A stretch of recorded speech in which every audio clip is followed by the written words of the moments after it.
welcome to the Europe conversation. I have spoken with the first runner in the Romanian presidential elections, George Simion.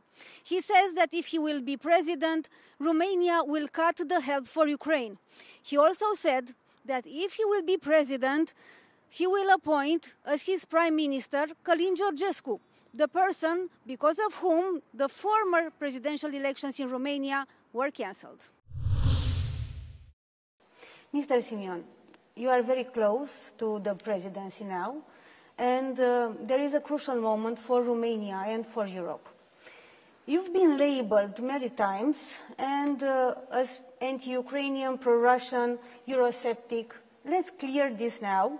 And please tell me, how do you calibrate your message to Europe, to its leaders, and how do you label yourself? I'm a young leader. I'm 38 years old.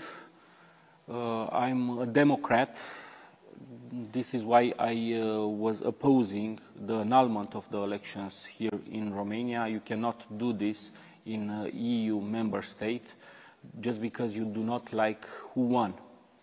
Now, I am a Euro realist. I'm one of the 3 vice presidents of ECR party, European Conservatives and Reformists, the party of Giorgia Meloni. Our president is Mateusz Morawiecki, the former Law and Justice Prime Minister in Poland. We want a Europe of nations, and I am the person who fought the most before entering the politics with Russian propaganda. Our problems with Ukraine is not about hatred, about opposing something. It's about Ukrainians that must respect international treaties and the right of national minorities. We have 500,000 of Romanian speakers in Ukraine, and they don't have the right to school and to church. This is why our position towards the Russian war is very clear. It's a Russian war against Ukraine, against all international treaties, and our hope and prayers go towards a peaceful solution of the Trump administration in this region, because escalating the conflict is not the answer. You've tackled a lot of themes. Let's take one by one. So, anti-Ukraine, yes or not? No. Pro-Russian? Absolutely not. Eurosceptic? Euro-realist. What does it mean? It means that we do not want a super federal state at European level. We want a European Union that goes back to its founding fathers, to the origins, then to Adenauer and de Gaulle, as an economic space for the free circulation of persons and merchandise. And we want more prerogatives to the 27 member states, not to unelected EU bureaucrats. Then how will you work with Mrs. von der Leyen if you are elected? I saw how our leader, Giorgia Meloni, works with Ursula von der Leyen, even if they do not share the same ideology, and even if Ursula von der Leyen made harsh statements before Italian elections, where Fratelli d'Italia won fair and square. We are winning this battle. All we are asking for is fair and free elections, and we will respect all our commitments at EU and NATO level. Then why do you label them then unlegitimate? I said unelected bureaucrats because they are not voted by the people inside the European Union, and there are many tentatives to change the EU treaties without going to the vote of the citizens. For me, democracy is very important.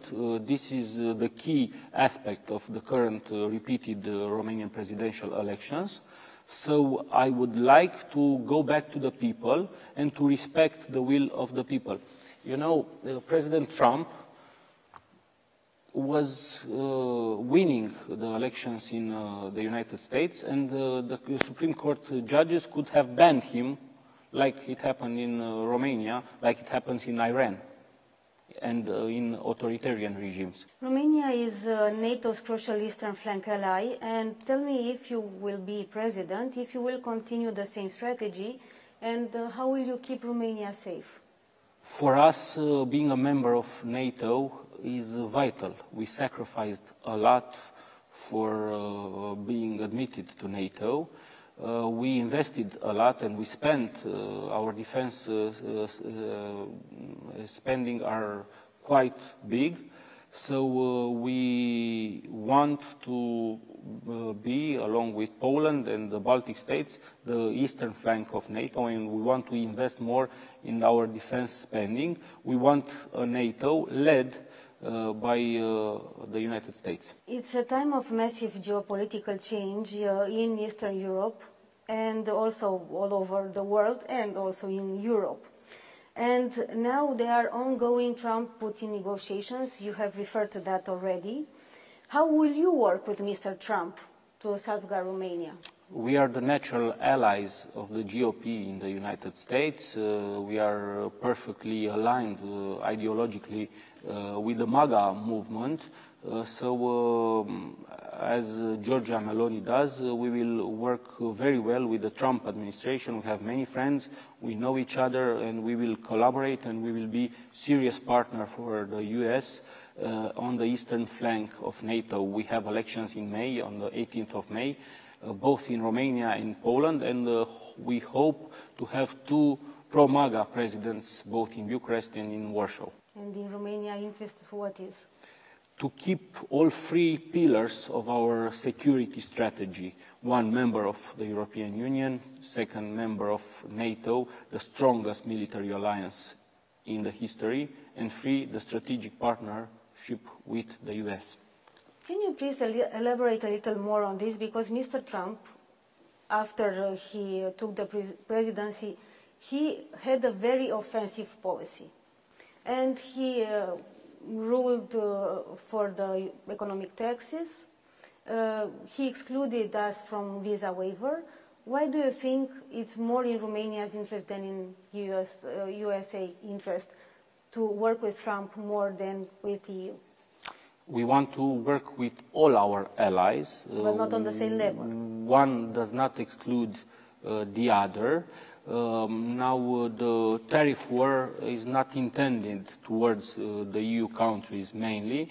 It's intended to stop the Chinese domination. This is a topic for us. We must produce more in our countries, in the US, in Romania, in Italy. So our idea at the ECR level, at European level, is to maintain the EU-US unity, the transatlantic unity, to maintain the free world as it is. Who will you work with in the European Council mostly? Who will be your allies? We have three prime ministers that are from European conservatives and reformists. The Belgian Prime Minister, the Czech Prime Minister Fiala, and Giorgia Meloni, the Italian Prime Minister. What about Putin? Because we didn't speak about him at all. If you are president, would you go to Moscow for the 9th of May or to Kiev with the other European leaders? I would go to Rome, I would go to Washington. I'm not interested for now in going to Kiev until the Ukrainians will respect the Romanian minority there, and it's excluded. It's off the table totally to go to a parade on the 9th of May in Moscow celebrating the death of our grandfathers. Please tell me, if we are part of NATO, and if we will need, in the case that you are president, to further help Ukraine, what will you do? We do not have this decision at NATO level, and the leader, the most important country in NATO, wants to stop this war and to make peace. So we will respect... Yes, but we don't know when the peace will be. We will respect our international partnerships, everything that we obliged for, everything we signed up with UN, with NATO, with the European Union. So you will continue to help Ukraine? This is not an obligation, so far as I know, and I will not help Ukraine until Ukraine manages to respect the right of the Romanians living in the sovereign territory of Ukraine. So if you are president, you're cutting this help? Yes, I said it numerous times. The solution is ceasefire and peace negotiation, de-escalating the conflict, and we must follow the interests of the Romanian nation, not of other nations that are not part of the European Union and of NATO, and NATO is a defensive alliance. You are banned in Ukraine and Moldova. Will you change the situation? Probably after I will win on the 19th of May, these false interdictions will disappear, because it is in Chisinau and Kiev's interest to work with us. I want to work with them on several topics, and I want to have a good neighborhood relations. Please tell me, how will you impose Mr. Georgescu as a prime minister? I will not impose. I'm not a tyrannic, totalitarian leader. I'm a democrat leader. So if the Romanian people will want Mr. Georgescu at the leadership, there are several constitutional ways. Referendum, snap election, a majority in the parliament. But we will see this after I'm in the presidential seat. Last question. Who will you phone first if you are elected as the President of Romania? You mean besides my wife and besides my mother, of course, from the international leaders, probably the Secretary of State, Marco Rubio.